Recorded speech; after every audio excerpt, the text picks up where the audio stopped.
fantástica histórica, que é esse congresso que nos une a todos em pouco tempo. Queria saudar a querida colega, conselheira da seccional da OAB do Rio Grande do Sul, presidente da Comissão da Igualdade Racial, Carla Meura, minha querida amiga, e também o meu queridíssimo, ilustre, né, presidente da seccional da OAB Gaúcha, que é o doutor Ricardo Breyer, meu querido amigo de longa data. Aproveito, já que eu estou entre gaúchos, mando um abraço também para o querido Lamacchia, Cláudio Lamacchia, nosso presidente da gestão passada. O nosso tema de hoje é exatamente... Eu queria saudar também a seccional da OAB do Rio de Janeiro, com o presidente Luciano Bandeira, toda a diretoria, em especial a Comissão da Verdade da Escravidão Negra da OAB do Rio de Janeiro e também a Comissão da Verdade da Escravidão Negra do Conselho Federal. E, por fim, a Comissão da Igualdade Racial do Instituto dos Advogados Brasileiros, que está elaborando, já aprovou semana passada, um parecer sobre aspectos jurídicos da reparação da escravidão e que vai ser liberado e aprovado muito em breve, e aí nos próximos dias. Bem, o nosso tema é advocacia para a justiça e cidadania.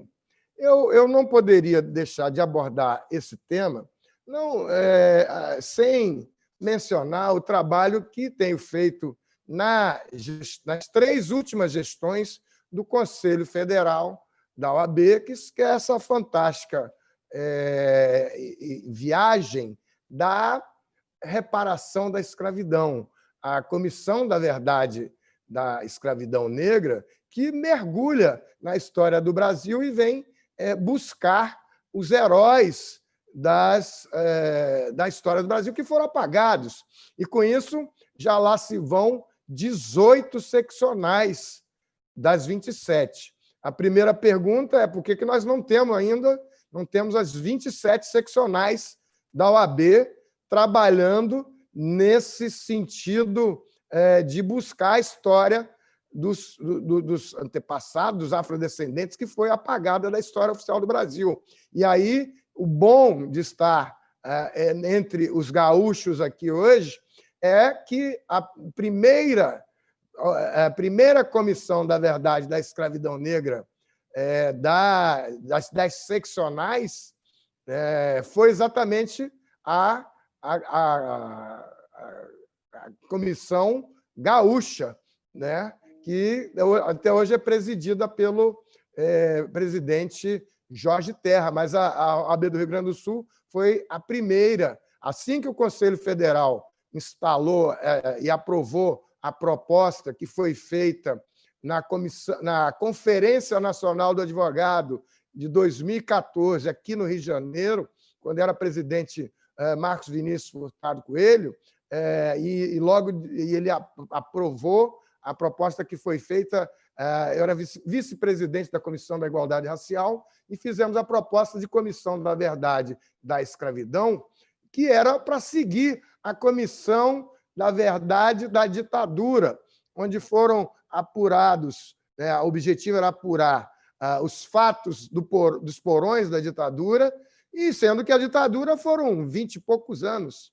E o período da escravidão negra, e os seus resquícios, a que vem sendo submetido à população afrodescendente, e geram mais de 350 anos aí. E é uma naturalização que não se dá conta disso a grande maioria da população brasileira, que entende muito natural você ter resquícios da escravidão e que tornam alguns brasileiros, os brasileiros pretos e pardos, cidadãos de segunda categoria. Às vezes as pessoas não conseguem entender por que uma pessoa branca vai na porta de um banco e todos os sinais do banco se travam, e quando passam direto. E quando uma pessoa preta começa a trocar. Não acredita? Pega aí no YouTube bate aí, manifesto Porta Trancada, manifesto Porta na Cara, manifesto Porta na Cara feito pelos sindicatos, e você vai ver que fizeram esse teste. A pessoa branca vai lá com uma daquelas bolsinhas que apitam, cheio de coisas que apitam, chave, e o branco passa sem qualquer problema. Vai um negro bem com cabelão e ele vai chegar lá e ele não consegue entrar no banco para pagar uma conta. Então, aqueles que acham que, quando se fala do racismo, todos os dias existem pessoas que falam do racismo, do combate ao racismo, há muito tempo no Brasil. E só recentemente começaram a ser mais ouvidas nos ecos do assassinato do George Floyd nos Estados Unidos. E aí se viram alguns escândalos, como os negros estarem ausentes desse debate, mas negros muito preparados e que estudam diariamente esse tema, uma juventude que vem também apresentando um trabalho muito importante de preparação e que não pode ser travado um debate na base do isso é mimimi, isso nessas conversas de botequim. Então, quero dizer que esse trabalho da Comissão da Verdade é exatamente para retirar esses heróis, como no Rio Grande do Sul tem o trabalho dos lanceiros negros, tenho certeza que vai ser citado daqui a pouco. Tem o trabalho mágico da professora Maria Sueli Rodrigues, que foi, inclusive, citado pelo nosso presidente do Conselho Federal na palestra de abertura. Maria Sueli Rodrigues era a presidente da Comissão da Verdade da Escravidão Negra da OAB do Piauí, quando o Conselho Seccional da OAB do Piauí aprovou e proclamou primeira advogada do Piauí. Ela nasceu e viveu nos anos 1780, na cidade de Oeiras, que hoje fica 3h30 de Teresina. Imagina naquela época. E ela escreveu uma carta reclamando da tortura que ela sofria. E essa carta foi achada pelo Luiz Motti, historiador baiano, e o trabalho importante da Comissão da Verdade da Escravidão foi submeter essa carta às ordenações filipinas. E viram que ela preenchia todos os requisitos do que era uma petição, na época, era como se fosse o Código de Processo. E, por isso, a seccional do Piauí aponta ela como primeira advogada do Piauí. E hoje a professora Maria Sueli Rodrigues é a secretária nacional da Comissão da Verdade da Escravidão Negra da OAB do Piauí. Então, não poderia ter melhor reconhecimento do que Felipe Santa Cruz citar esse trabalho que foi feito no âmbito da Comissão da Verdade.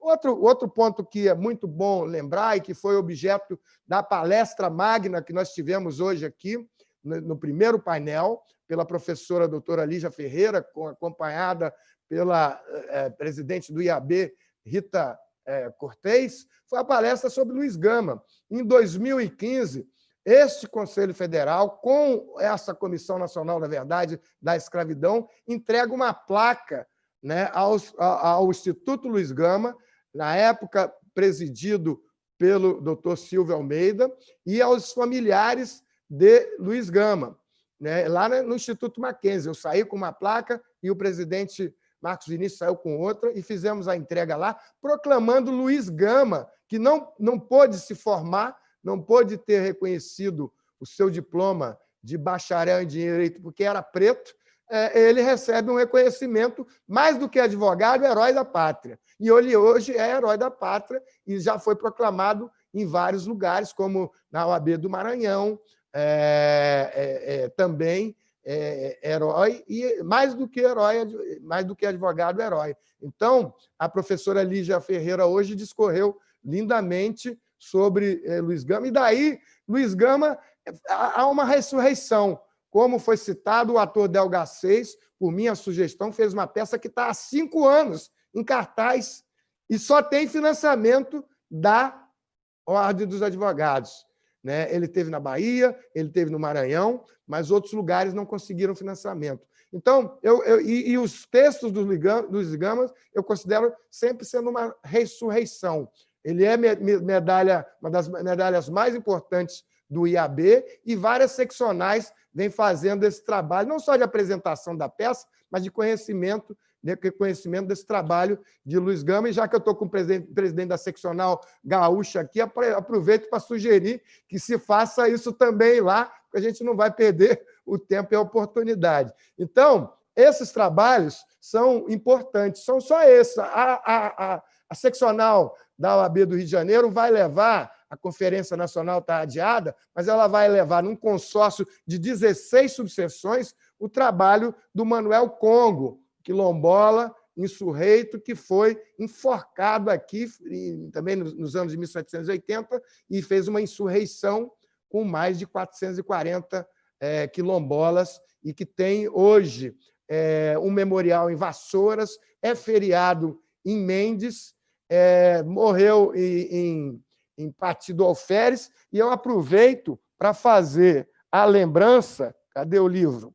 Aqui do lado, estava aqui, para fazer a lembrança do nosso ex-presidente do Boc Pinot, que, em 1980, era presidente do CPDOC, do Centro de Pesquisa e Documentação, hoje que é dirigido por Adelso Bussinger. Ele fez esse livro aqui, Insurreição Negra e Justiça, João Luiz do Boc Pinot, depois veio a ser presidente do IAB, e que conta, analisa o trabalho e o processo que resultou no enforcamento de Manuel Congo. Manuel Congo era o segundo herói negro do estado do Rio de Janeiro, e nós não sabíamos.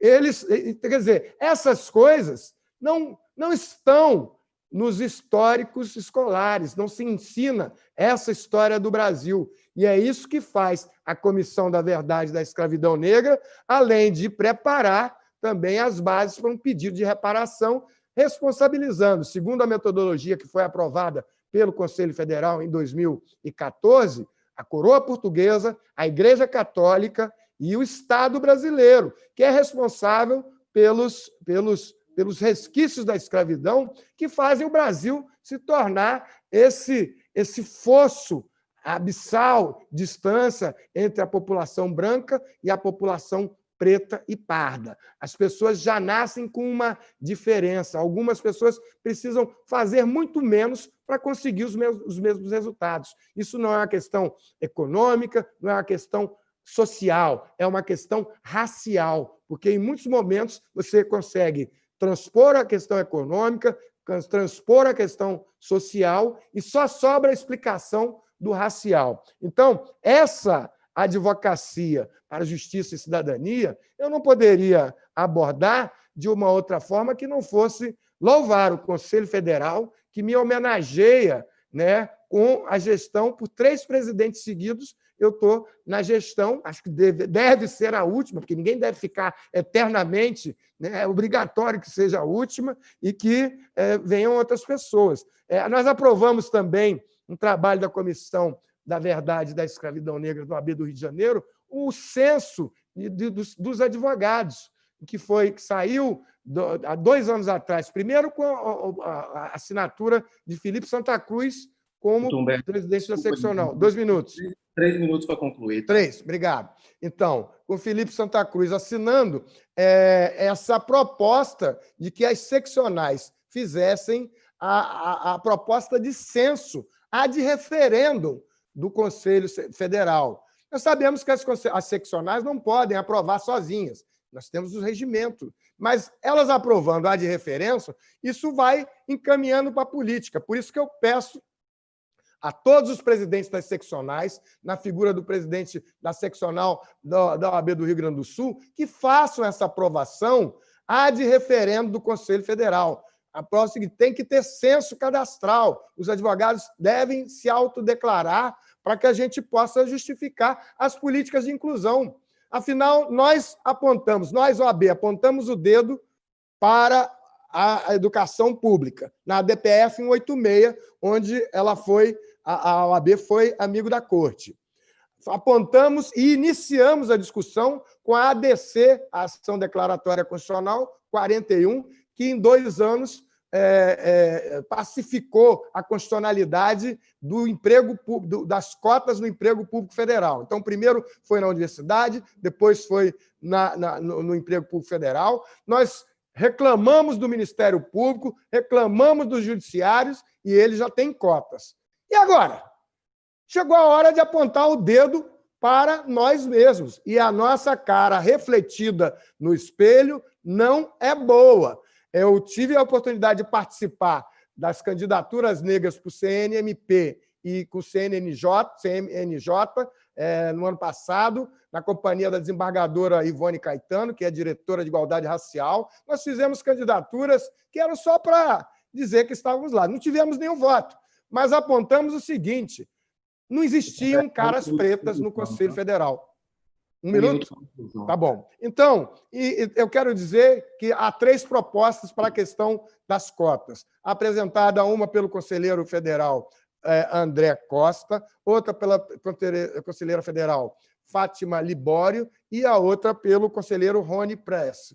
As 3 devem ser aprovadas e se deve ter cotas para negros, tanto no Conselho Seccional, no Conselho Federal e nos quintos constitucionais. Só dessa forma a OAB não vai se expor a um constrangimento muito grande de negar a inclusão dos afrodescendentes em todos os seus níveis de direção. Muito obrigado.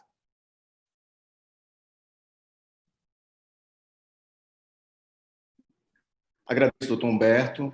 O senhor trouxe